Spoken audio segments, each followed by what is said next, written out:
Oh, closer to the mic. Thank you. All right. So thank you so much for coming. This is one of our poetry reading events, and I'm so glad we have people both in person and online. Welcome to St. Cloud State University, and we really have a pleasure to have a couple of poets who are in the Twin Cities area who are able to come up. And the person who is responsible for organizing all of this is Janna Knittel. She's the author of Real Work.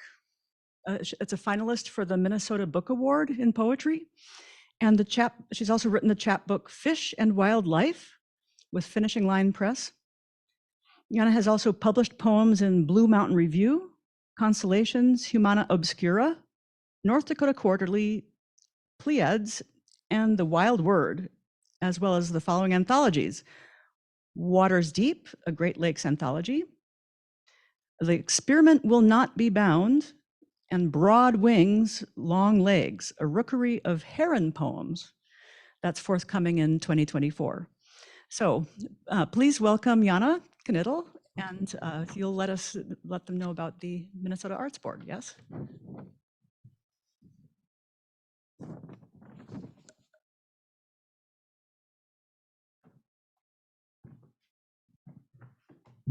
I'm going to move this over a little bit. I think it's a little far away.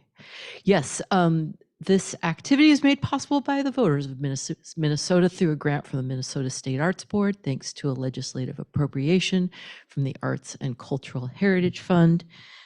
This is my third time doing grant-funded activities here in St. Cloud. I lived in St. Cloud for 3 years, from 2004 to 2007.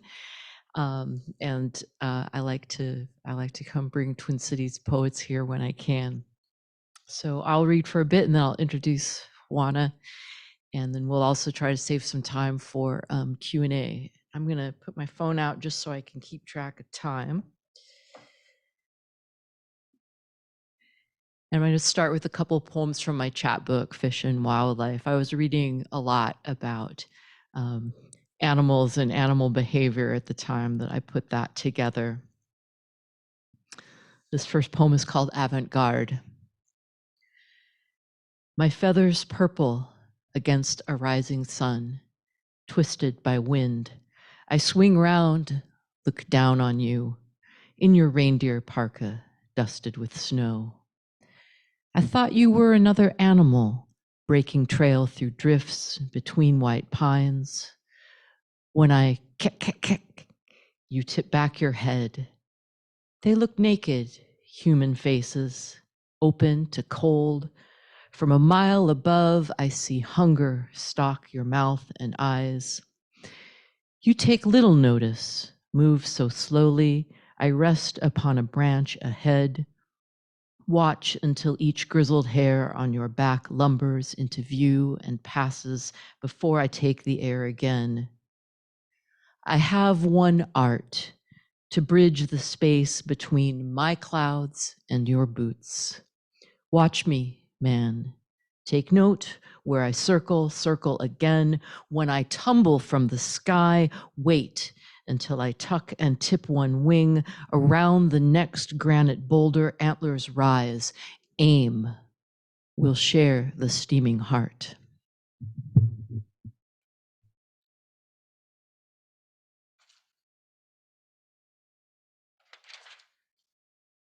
This is called Canis Solo. I fly over tundra, my fur sunshot, gleaming obsidian. The last wolf killed in Scotland was black. I feel like the last wolf in Scotland. I've been misnamed. Some say my DNA is a common curse, but I am rare, so rare hunters cannot find me with their sights and rifles as long as it is night. I didn't always roam alone. I once owned the tundra with a mate until I drove my fellow wolf to seek new territory. One day, I will lay down my pelt in reconciliation.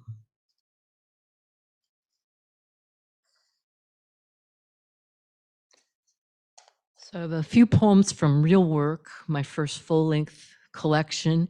And a lot of the poems in that book began with these memories that were coming up completely unbidden, you know, things I hadn't thought about for years. And many of them were delightful, like going to my dad's lab, which was he studied fish, so getting to play around the fish tanks and the like. And then some of the memories were like, no, thank you, I don't want that. And this is one of the poems that grew out of a memory like that. Microcosm. Baby toads spilled from under a log. With a stick, 6-year-old me smashed as fast as they hopped. When I told my mom what I'd done, she asked why, with a look that turned me to monster toad, the wartiest ever. Since then, I've asked why. Same tone, same facial contortions. How could I explain awe and horror, too enmeshed to unknot? How could I explain death meant nothing yet? Sometimes home and school teach you to hunch your back against sticks, hit back, hide tenderness beneath logs.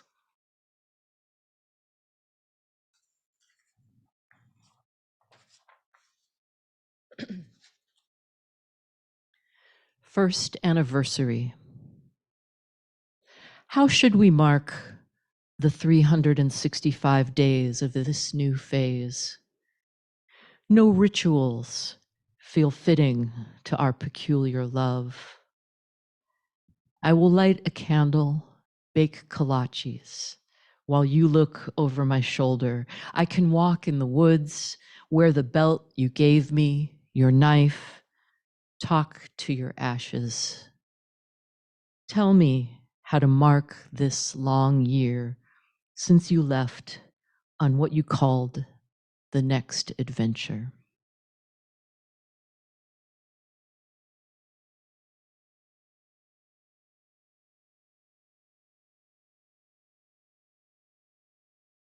Thin places. Heaven and earth overlap. You stand on an invisible bridge between two worlds loosely stitched. You know it in a breath when ordinary stones in Scotland sweep more magic through you than Stonehenge, or years drag before you know you touched the hem of heaven. After his triple bypass, I asked my father to visit the wild bird refuge, where we walked between moss-dressed trees, where I held my breath, where I photographed him kneeling beneath a curved-out branch, after which he lived 26 years longer.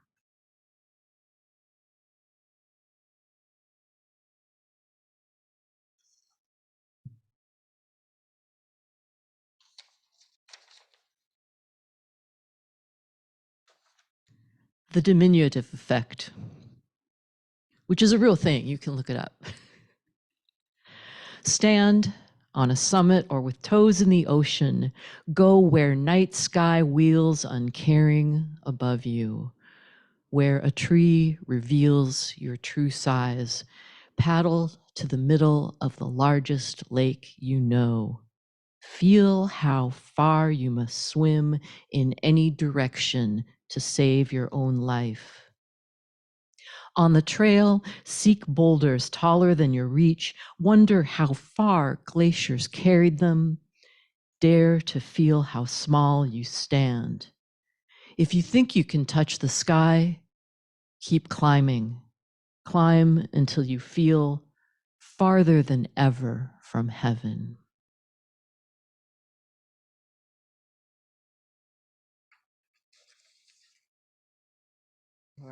I'm going to move on to some new poems.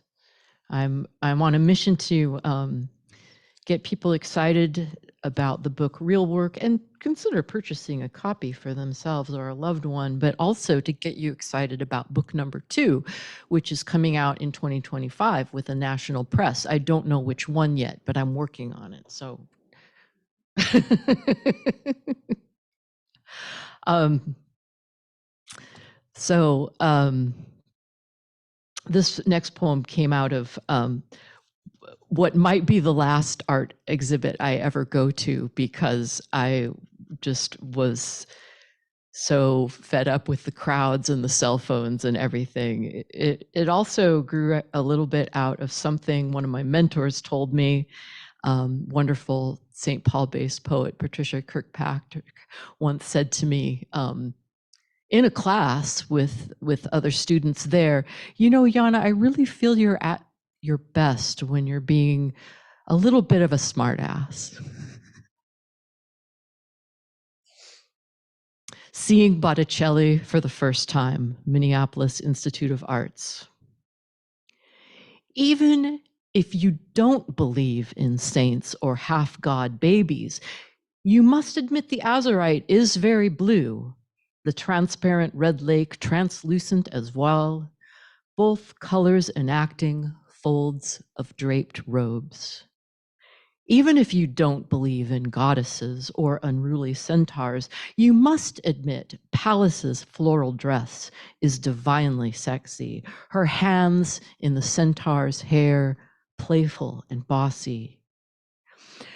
He looks like every brewer in Minneapolis, every bluegrass musician in Duluth. High time a priestess of truth tamed him and his mane.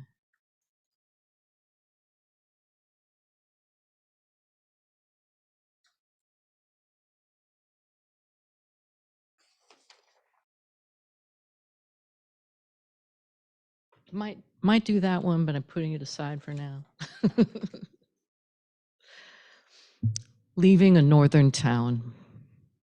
The city I love sometimes slides away behind me. I hate to leave when slag heaps look like mini Alps, bridges wear icicle beards. November sun rides my left shoulder as Dave Simonet sings, drinks are spilling on a floor in a town I love so far from here. As I skim past a lake with no name, snow flurries, I hunch to peer between windshield smears. Now sun stabs my left eye. Nothing good happens when I travel south. A bald eagle swoops round. She doesn't care about me, only mice. I sing a pagan prayer anyway. Get me home, wherever home might be. Keep me right side up, out of ditches. Don't let me die buried under coffee cups and chocolate wrappers. I need to live to travel north again, one way.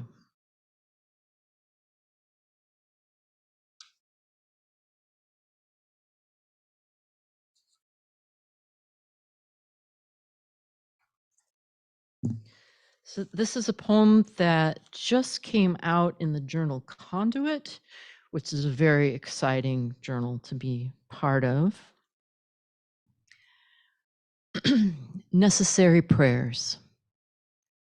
Cool August night. You could almost believe in a world without end. Go ahead, believe it for a moment, long enough to gain a full night's rest, to imagine falling into love again or visiting Glacier National Park. Just don't hang on fantasies too long. Glaciers shrink as we speak. Gardens where Danaeus plexippus once alit are bare of wings and blooms. Don't you miss them as you vroom by? Or do you imagine monarchs were always so few? You've never prayed before. Pray for milkweed. Pray for blue sky. Pray for clear water. Pray for butterflies.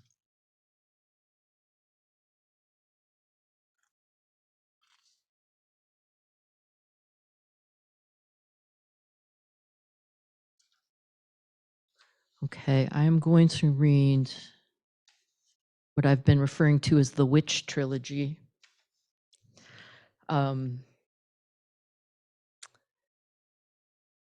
There's a lot to be angry about in the world, and I have a really hard time expressing anger. Hence the Witch Trilogy. These were a big hit in my hometown last weekend, so I thought I'd read them here. Ascension. When the witch felt her hands bound with hemp, when the preacher held the honor of pouring gasoline on logs dried through summer, on autumn leaves, when mothers turned their children's faces away and scuttled them home, when the witch's familiar leapt over shooting flames, jaws snapping, and tore open the preacher's throat, when the judge and mayor ran from the clearing, when the witch's lover dashed from the forest and cut the ropes in one dance-like movement, did she rise skyward? Evaporate like broth in a spitting hot kettle? Scatter into a million stars? Only her familiar knows. He lopes on 4 long legs, burning the village's perimeter with yellow eyes, raising his gray tail in mocking salute, wearing the preacher's blood-black hat.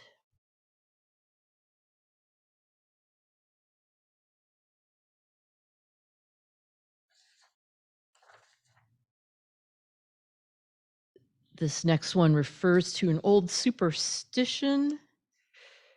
Just FYI, I can't claim that I made it up. Judgment. All those years I spent crushing eggshells so witches couldn't use them as boats, when all the time it was I drowning to prove I was human.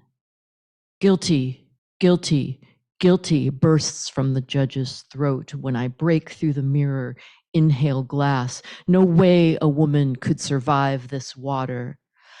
I am no woman, I cry, clutching grass. The crowd disintegrates as I claw onto the bank.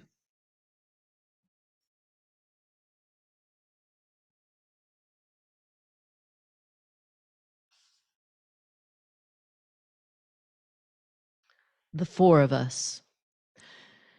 A witch abides in me, flies out on the night each time she smells the dirty smoke of hate.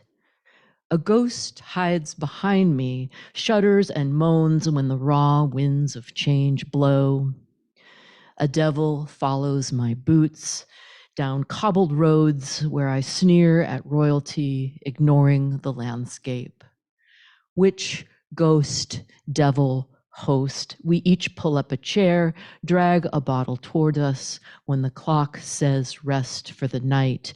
No one told us how to sleep after our quotidian fights, how to find peace outside a green glass vessel. I can't keep up with them as they lay in bets and our table spins. Their weapons are fear, camouflage, and spite.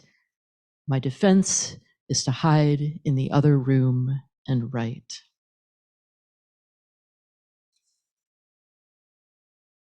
All right, one more for you. A seasonal poem. I really like fall and winter in Minnesota. I know not everyone does, but here's a fall poem for you. The Last Cormorant. A double-crested cormorant balances on a buoy, drapes its wings over water to drip dry, a Dracularian silhouette standing strong as wind shakes sailboat sails like gauze. A white-tailed kite flies spear straight, crying chee, chee, chee, chee, to settle and shelter among lashing leaves.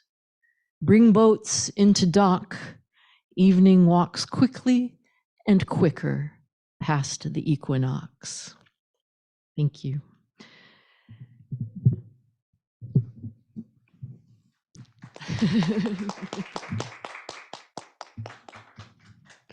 Thank you very much. I am now going to introduce my fellow poet And we are saving some time tonight to do a little question and answer session if you're interested. Hawona Sullivan Janzen is a St. Paul-based historian, artist, and writer. She was born and raised in Shreveport, Louisiana. Her works have been read on National Public Radio, performed at Pillsbury House and Mixed Blood Theaters in Minneapolis, and featured in several public art projects, including St. Paul's Dale Street Bridge, the Poetry of Resistance and Change Project, the Rondo Family Reunion, and Love Letters for the Midway. Please welcome Hawona Sullivan Janzen. That's a lot better. It's 3 times good. I'll probably move it when they sit up there.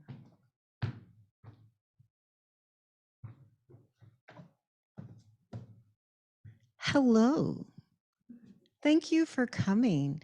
I feel really self-conscious because I usually perform with my bandmates and do improvisational jazz vocalizations together with the poems that I'm reading. So if it helps, you can imagine 4 gentlemen behind me, one on an electric cello, one on an alto sax, and another one on percussion, and actually that's only 3, and I just realized there's only 3. I don't know where the 4th one came from.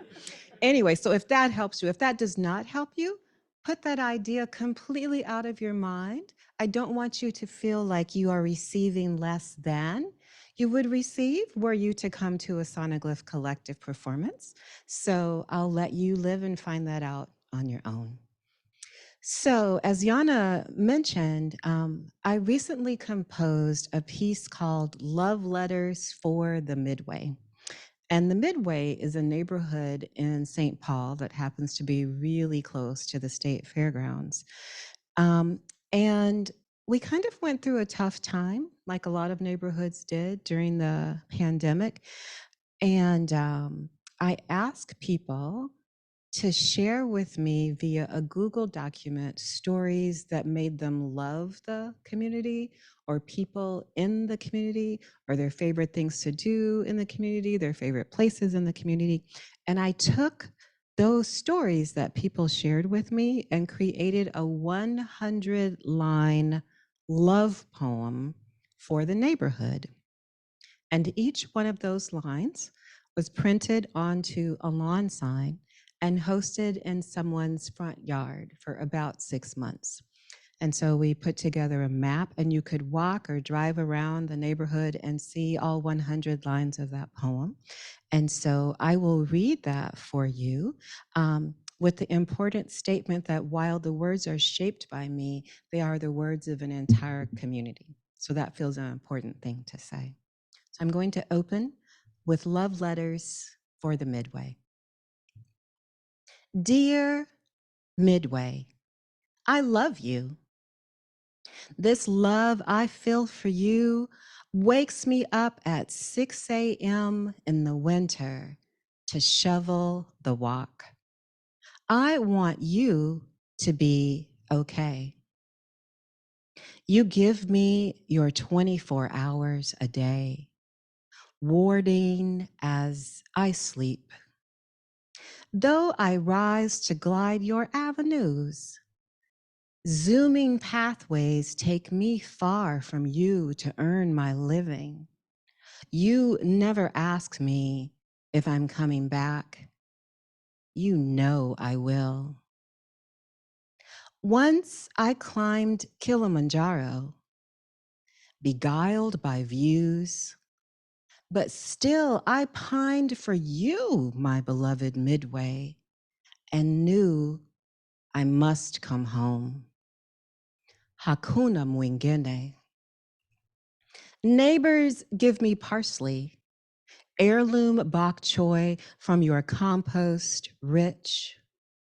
I give them poems. Some days it does not seem to be enough. For years, I've placed invisible love notes in boulevard rain gardens, hoping you would find them there. Such splendor, such color. I told you your butterflies were purty. One day, I found a tiny florist, heart so free, I made a new creation from her bouquets, topped them with an earthen chalice from fruit of swarming things. No golden river had ever mollified me so. And what of Apis mellifera? I lay awake at nights crafting inky missives for them too. On screens, their fates so dire, we offer up our private Edens, less fescue, more weed of milk. I felt so sacred, so silver, so bronze. And then I saw a golden sunset from a bench at Newell Park and knew I should do more, but I needed help. I asked my neighbors if they would tell you that they loved you too. And together we wrote these letters, love letters for you, dear Midway. Before I loved you, I used to think you were a pass-through for something on a stick. That was unfair. Now I know you. I see that you were my real destination. Medio modo. Remember that day I lost my phone?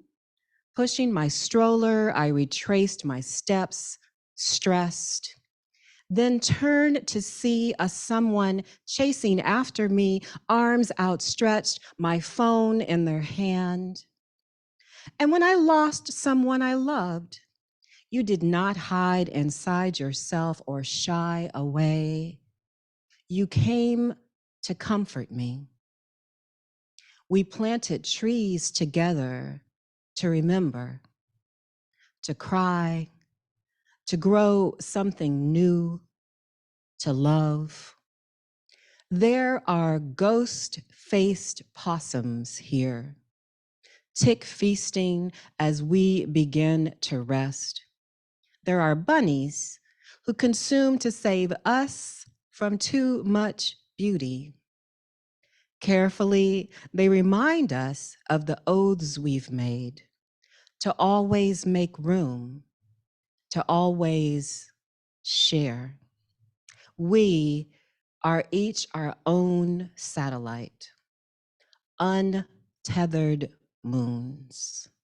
We wax, flee, we wane, come home again, attracting what we could not hold, a faith, a tongue, a soil. The old orbit's pull was just too weak. You see us midway and make a path just wide enough to let us in. We circle round. 2 legs are 4. Dream boxes empty or full, you welcome us all. There are cats without homes who find them here. There are puppies and old dogs who waddle our sidewalks with pride. Because we love you, we unzip our buttoned up selves, reveal the landscapers and tile shapers who live within. We ogle paint chips and hostas make us swoon. Once, when we had no power, you were our light. Neighbors brought us candles, offered to take us in. You, most gracious host, I, never hungry in your home. I remember spinning out once and being pulled to safety by one who would not give his name. Then he tapped the dent in my brand new car and made it good as new. I love your pizza. Your spring rolls are, in fact, divine. I celebrate each chance to ingest your injera. Your coffee makes me cackle. I get lifted up by your lattes. I am tangled up in your tacos and delighted by your donor. We are a beautiful mosaic. 13,533 perfect pieces folding into one. And what of nights out? What of barricades built for dancing? What of the ice cream socials we used to have on our front lawns? Yes, I loved them too. We are but ghosts of potlucks past, replaced now by books of faces and Instagrammable views. But don't worry, we will come back again. And some, they speak of love as a floating thing. But I see love with roots so long, so good intentioned, that it cannot be wiped out. To love is earthly. To be loved is divine. Long have you been my comforter. May you be so all my days. I want you to say it back to me so we can both be sure. Will you? Will you be my love?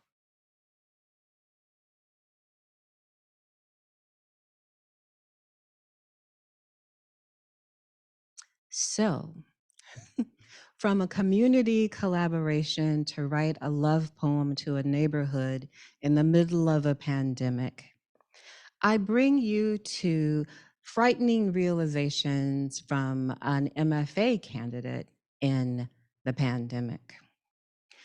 I decided to make my thesis work a very long and very elaborate self-portrait. And part of that meant that I needed to figure out exactly who I was. So I sent in DNA samples to multiple companies and got results back that told me where in the world my ancestry came from, and was stunned to find out that I, like many African Americans, was nearly 20% European. Had no idea where it had come from until I started to talk to people in my family, and they started to share stories that the documents could not share. That my great great grandfather, Martin Sullivan, who had come to America from England by way of Ireland, was actually white, though on the first census he was registered in, he listed himself as being a mulatto.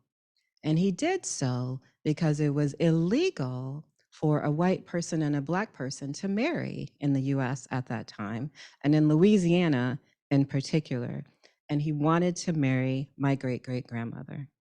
And so I have spent the last 3 years unraveling the complications of power in that situation, the ability to jump race and jump back again, to immigrate as a white person, to show up in the 1870 census as a mulatto, to raise my great grandfather, who, after his mother died, went on to become part of a community of sharecroppers who organized themselves to get out of sharecropping by each person refusing to purchase anything from the landowner for a year, and then distributing that wealth among the entire group so that one person could leave every year.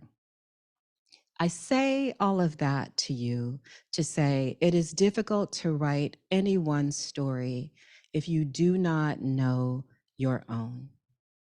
And so on this journey, I discovered and remembered so many other things that have shaped who I am today, including the fact that my grandmother was a survivor of domestic violence and how it had shaped the choices that I had made in so much of my life. I'm now going to read for you a suite of poems called Not Yet Composed. And they are all about what it means to be a descendant of a woman who survived domestic violence. This poem began with a piece that I had written years ago called The Bear, as a part of a public art project about recognizing domestic violence. The body is a tale. The tongue, its ending, not yet composed. Upon discovering that my grandfather tried to kill my grandmother, when I grow up, I want to be the comma delineated phrase because I come from his womb. 1. Trigger warning. He missed the first time, but that does not mean he will miss the next time or the time after that. Okay, he missed again.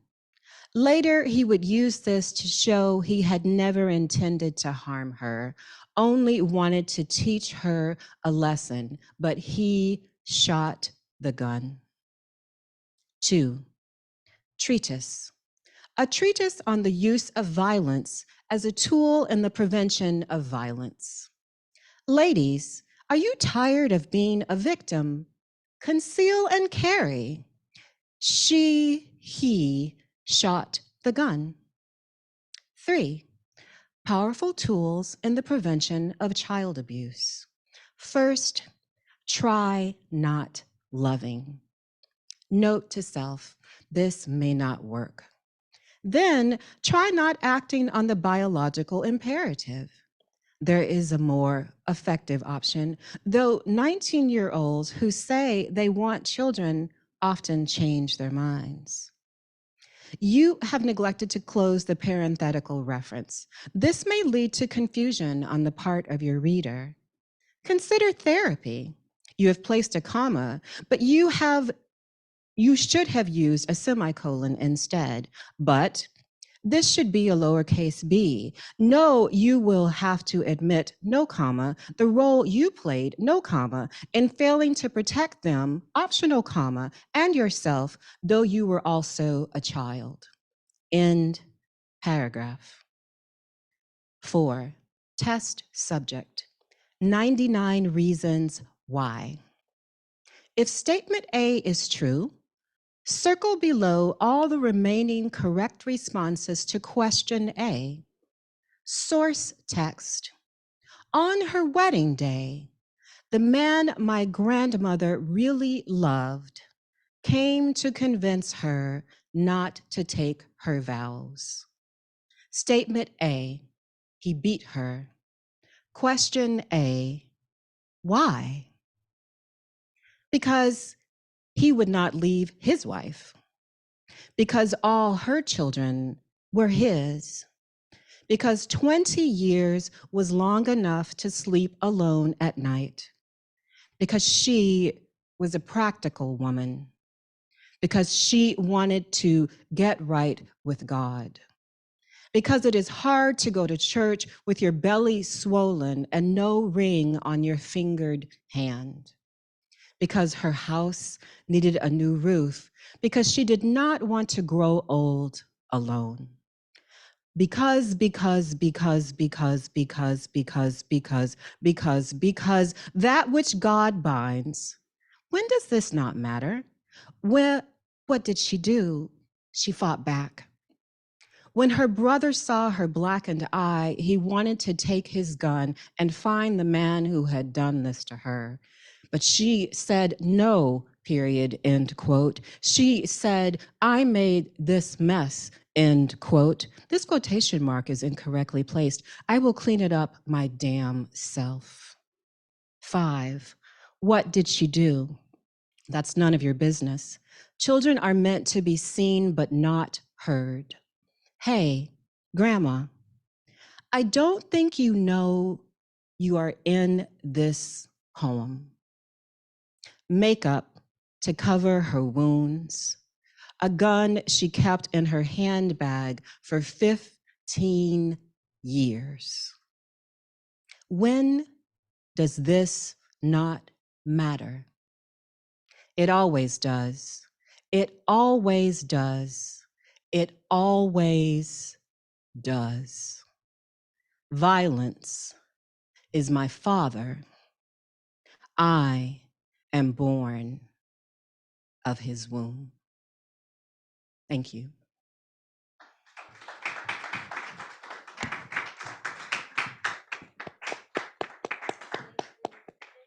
Stay up here? Oh, okay. Oh, we're gonna do Q&A? Okay. Will you be sitting in those chairs? I see. There's a whole plan here.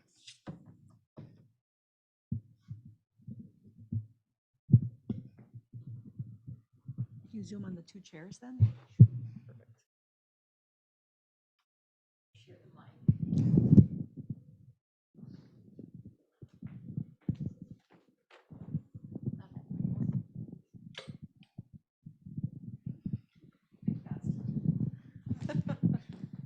Questions? Ooh, I've got lights, right? Think of something.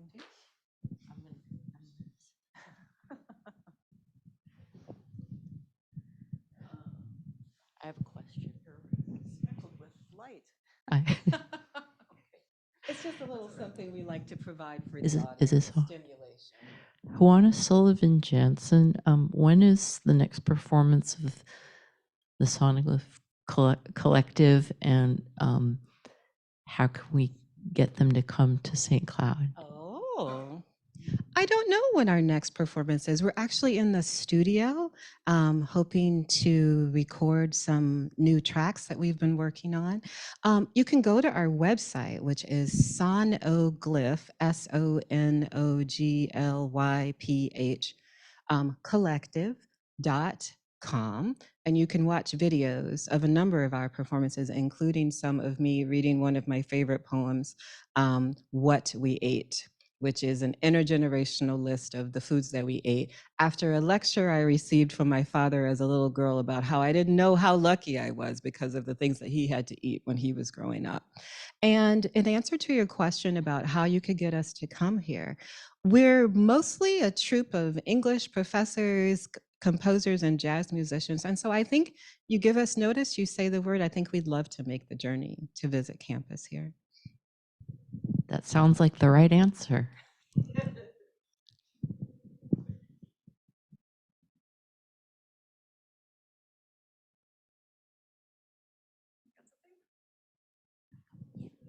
Janna, I have a question.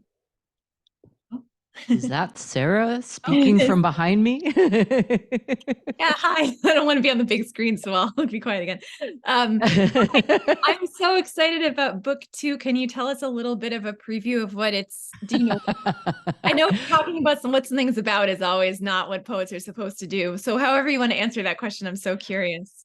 Well, here's the thing. So the manuscript for book 2, a manuscript for book 2 exists if I wanted to publish a book that was essentially real work too, now with more childhood trauma and birds. Birds! Nice. And I really want to do something different, and for instance, bring in some of my snark, which doesn't appear in real work. And Snark. You can call it real snark. Real snark. I love it. I love it. Real snark now with birds. Real snark now with birds. So I do want it to be different in some ways, and I'm not 100% sure which direction that is going. There's a possibility it's going to be an entire book of poems about owls. I'm also working on a Gen X poetic memoir, working title Slacking Towards Bethlehem, which sounds like a joke, and I mean it is, but that is the working title right now. And then I have the Witch trilogy, which is in danger of becoming 100 angry witch poems. So a lot of things could happen. Cool. Hello, hello. Ah, yeah, there we go. Okay. So I'm Augustus. I am a film major and minor in creative writing.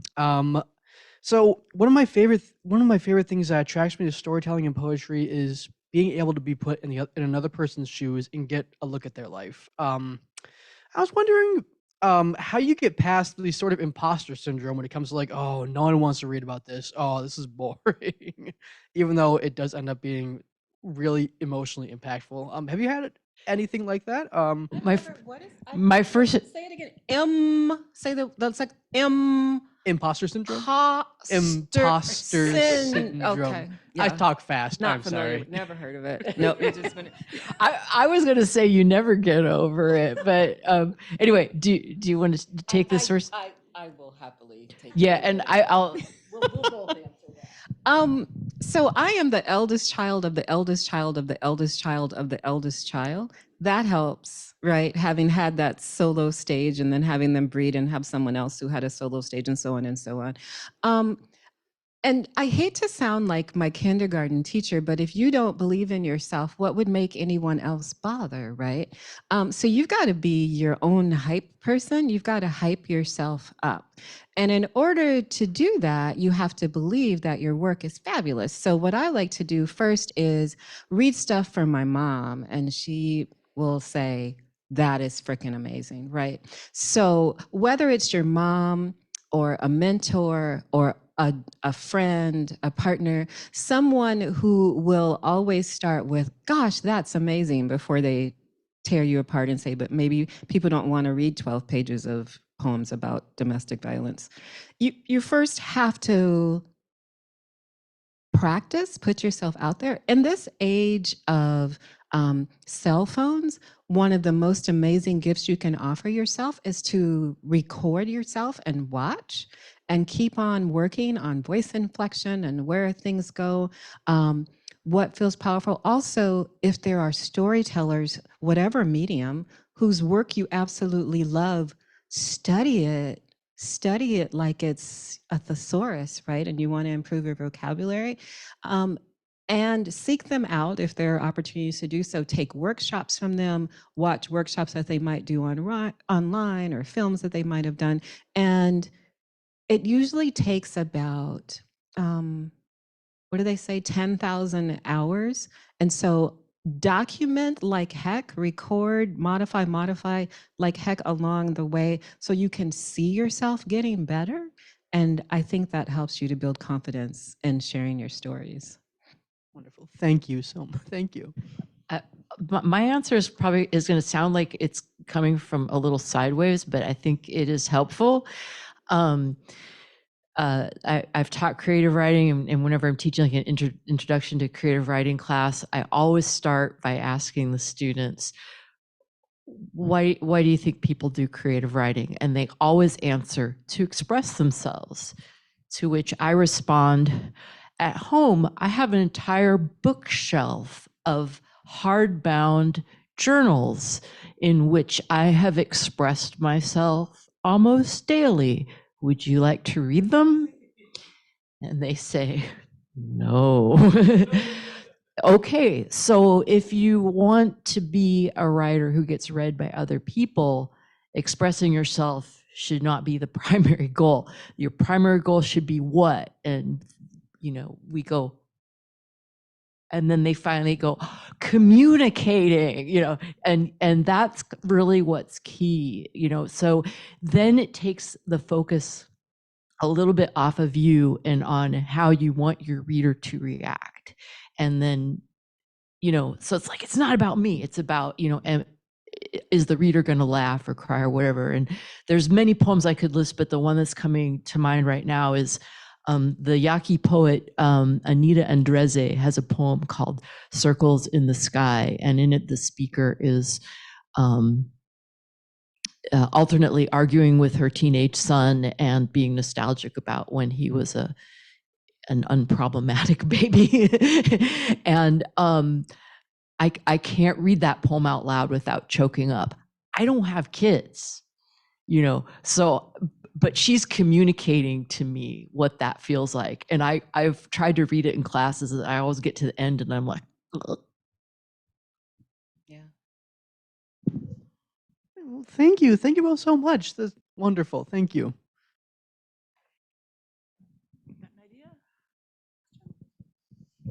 Keep thinking. Yeah, so I was at the pleasure of sitting with these poets this afternoon. They were running workshops, writing workshops this at the public library. And do consider next time anything like that shows up that you could take part, right? And then you meet different people and you kind of bounce ideas off of one another. Um, Hawona does collaborative writing, right? So she actually has us bounce ideas off of each other as well. It's really fascinating. So Mike, maybe I would ask you then, since you have this experience with multiple art forms, basically, would you like to say more about that? I mean, I just love that idea, don't you, of driving through a neighborhood and seeing line after line of poems on people's lawns. That it just goes way beyond the page. Then it's this whole community who's saying this, right?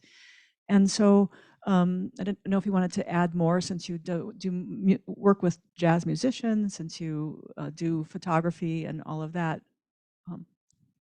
So, what? Yes. So I would encourage you to go out and onto the interwebs and look for love letters for the Midway. I think there's a Facebook and an Instagram page where you can read the entire poems in order. And it also because I'm also a photographer, it was important to me to document the lines that people chose. Some people chose a line that they had contributed to. Some people just chose a line that really connected with them to host in their front lawn. And all those lines about spring rolls and pizza and coffee were based on things that people had said about places in the neighborhood. And so those places were invited to host the sign in the window. And who wouldn't want to have a pizza shop where it said, "I love your pizza," right, in the window? But beneath all of that is this sort of core thing that I am first and foremost a storyteller. And so the medium changes. It's photography as a story. It's performance art. It's singing. It's improvisational jazz musicians backing me up while I read a really hard poem, because I don't want the audience to walk out of my performances traumatized. I want them to feel like they're being held, right, through this really difficult story. And so part of why my medium changes is because the stories often tell me how they want to be told. And sometimes I don't have the skill set on my own to produce that thing. And so I either take a workshop or collaborate with someone else who's very good at that particular thing. And together we create a short film where I'm doing the narrative, but they're doing the filmmaking, because I'm not yet a filmmaker. And so in my mind, the stories, once they bring themselves to me, deserve to be lifted up and shared in the best way possible. And so it becomes my job as this multidisciplinary artist to find the right medium and to give it back to the world.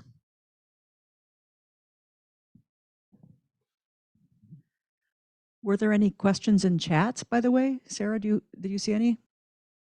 No, I did welcome people to do that, but I haven't seen any at the moment. No. Okay, here we have another one. Just a minute.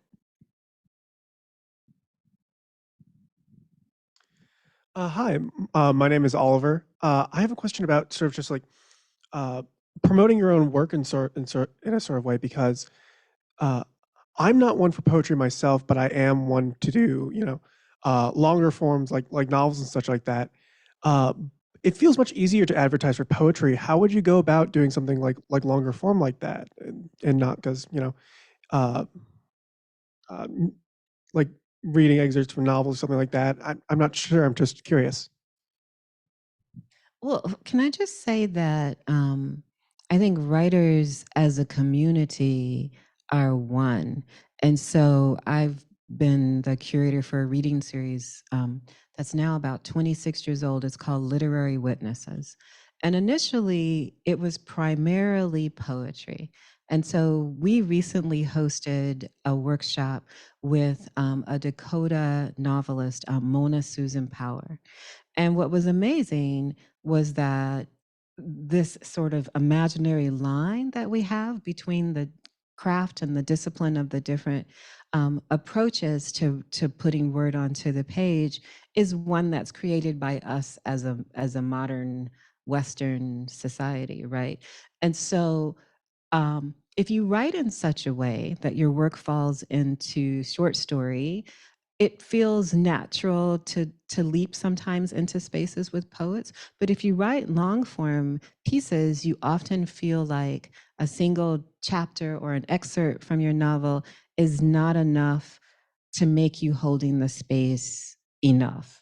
And I completely disagree with that. I think putting yourself out there, finding portions of your writing that you can share that provide intrigue, watching the audience responses to it, seeing if people ask you questions about it, building community is really how you insert yourself into the spaces that initially may feel uncomfortable. Social media, right?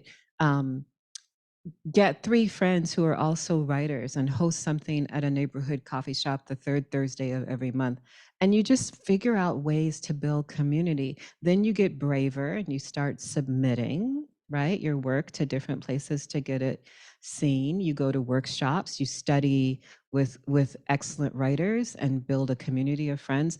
And then you agree to host each other in your different cities when you go out there, and you read and you read and you read and you keep getting better at it. And I think just like you said earlier, the question of how do you get rid of imposter syndrome? By reading, by practicing, by building a community of people around you who will lift you up on those days when you don't think you're worthy, when you don't think you're deserving of holding that space. First of all, that's crap, because I've seen way worse writers hold way bigger spaces, right?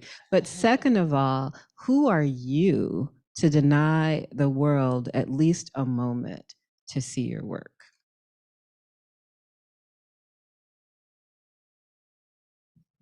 I'll just repeat part of what you said, because but I mean, if you're like, well, I don't know how to get invited to do a reading, well, what you do is you create the event, invite other people to read with you, start a reading series,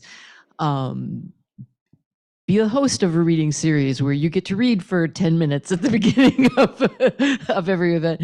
You kind of have to, create events for yourself until you get to be better known. Do you write short stories at all? Yes.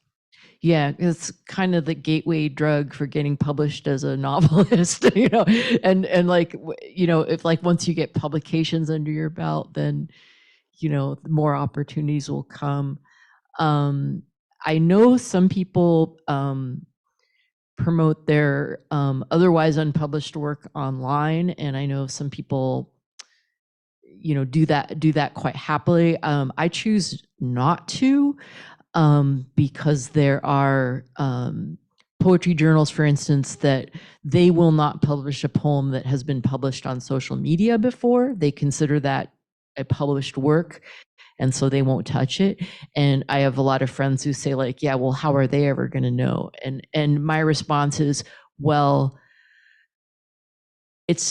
I'm a really good liar, but I hate lying. I hate it. It's like I won't sleep for the next 24 years. So I just don't do it.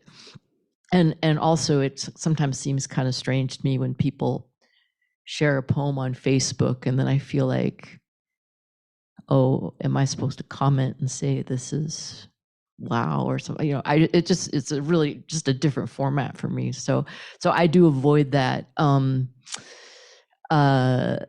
I've never done any self-publishing because my dream was always to get an academic job, and you've got to publish with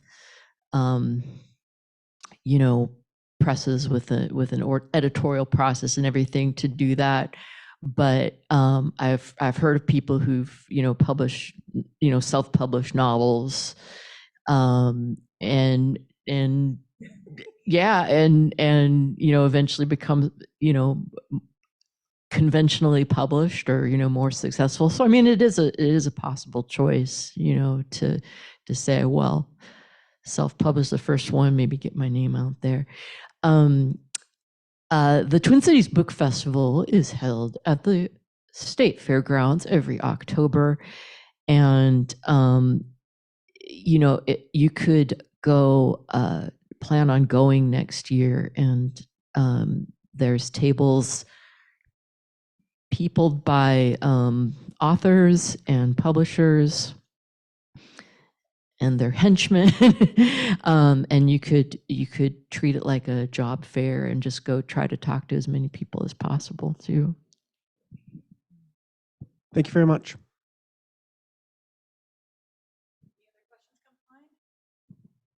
One thing keep in mind is that you could start a writing support group. If any of you any of you done that yet? Have you thought about that?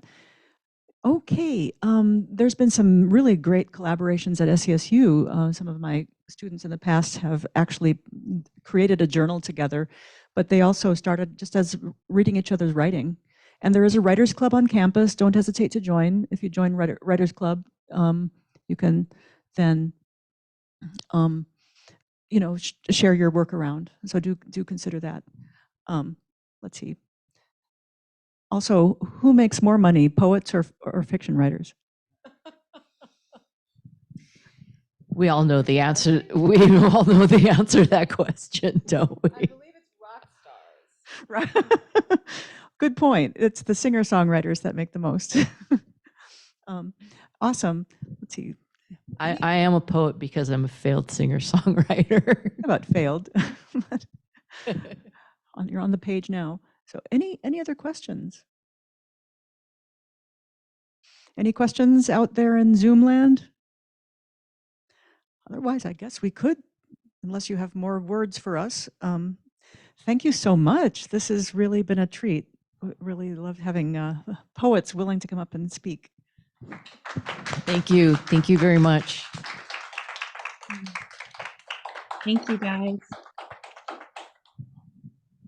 Thank you, Sarah. Thank you. Have a great night. Now I have something in my eye.